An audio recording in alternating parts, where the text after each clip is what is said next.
come past you, right? They don't come here? Right. No. Okay, perfect. Let's bring it. It is coming.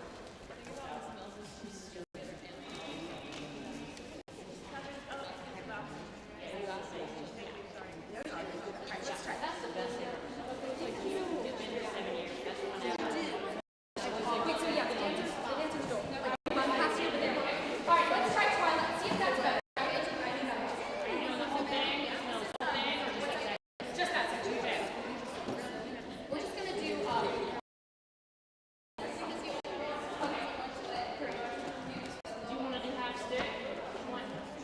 see if that helps, and if not, we can try it.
Saint Catherine is the patron saint of Christian schools. Her story is a combination of legend and some historic fact. Eusebius, a bishop and historian who in 320 CE wrote the first history of the church, mentions Catherine's youthfulness and noble character. Okay. Crusaders returning from war by way of the seaport at Alexandria brought popular stories of Catherine back to Europe. Her story is a simple but inspiring one. Yes, if you do that with you're going to be like, okay. All right, so go around. Oh, wait, no, right there.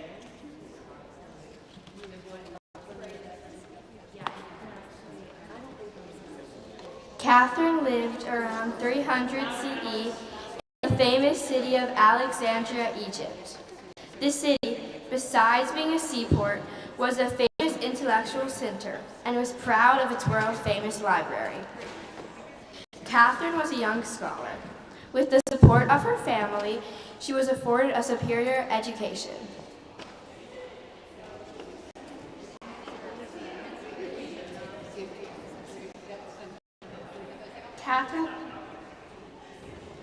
Catherine was converted to the Christian faith.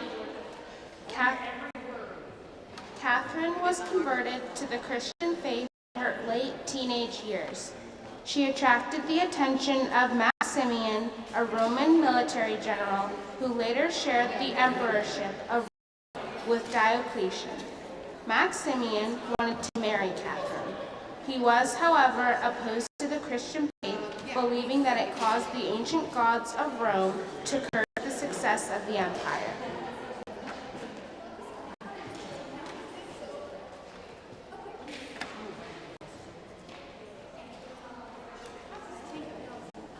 Maximian insisted that Catherine renounce her faith and revert to the religion of her parents. Maximian insisted that Catherine renounce her faith and her parents. In time, because she would neither marry him nor renounce her faith, he tried to convert her through intellectual challenge and faith. To Maximian's embarrassment, Catherine was successful in defending the Christian faith before 50 or more non-Christian scholars.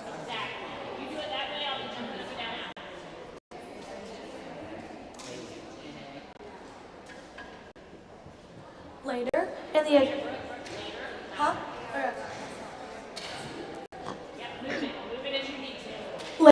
the revitalized the Roman Empire, Emperors Diocletian and Maximian initiated a wave of Christian persecution. Huh? What? Diocletian? Diocletian, okay. Later, in the attempt to revitalize the Roman Empire, Emperors Diocletian and Maximian initiated a wave of Christian persecution. It was in Alexandria that the wave of persecution was notably worse. The death penalty was revived for Christians in 304 CE. Catherine was among those drawn into the emperor's last effort to force Christians to denounce the faith. Okay.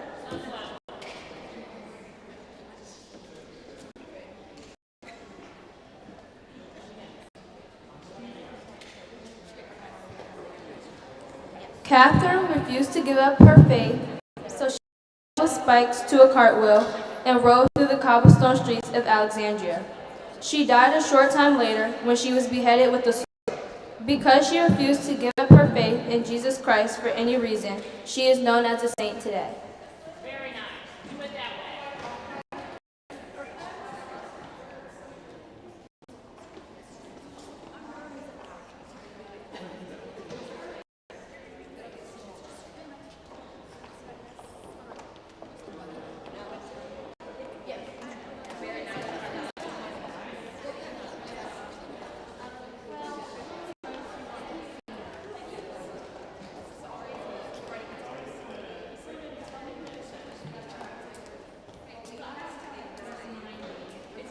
This book symbolizes the virtue of knowledge. This book symbolizes the virtue of knowledge. St. Catherine knew the importance of education and scholarship. She also knew that education alone was not enough, but that it needed to be combined with wise judgment if it were to be put to good use. St. Catherine used her knowledge to do God's work when she defended her faith before an assembly of learned philosophers.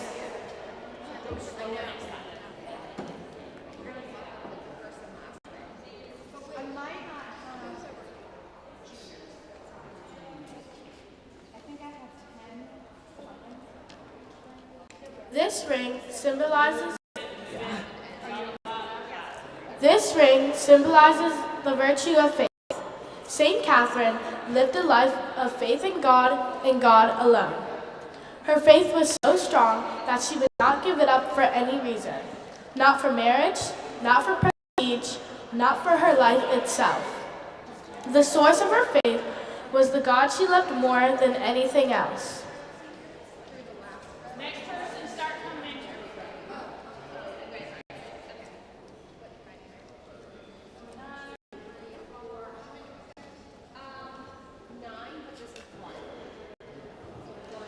This wheel symbolizes the virtue of courage.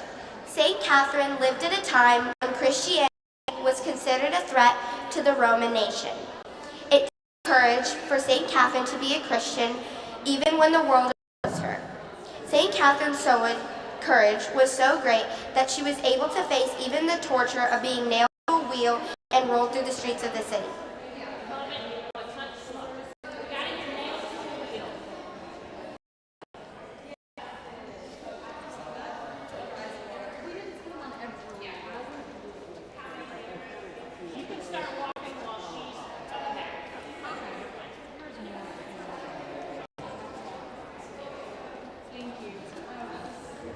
This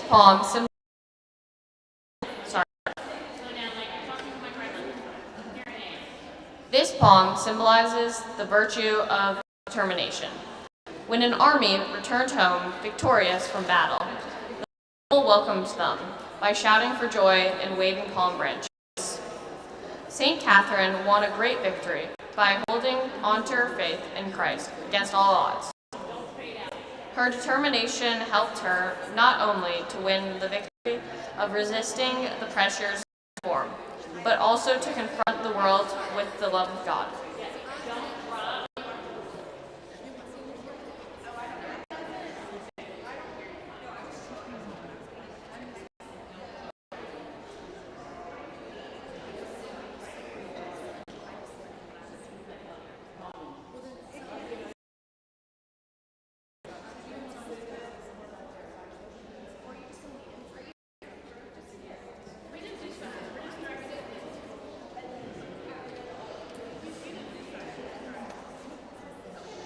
This crown symbolizes the virtue of hope.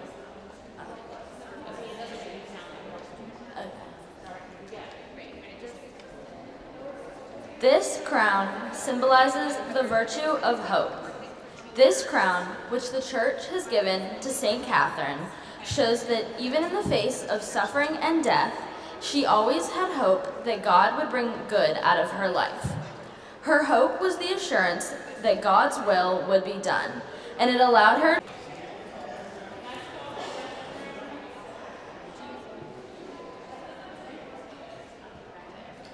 St. Catherine is the patron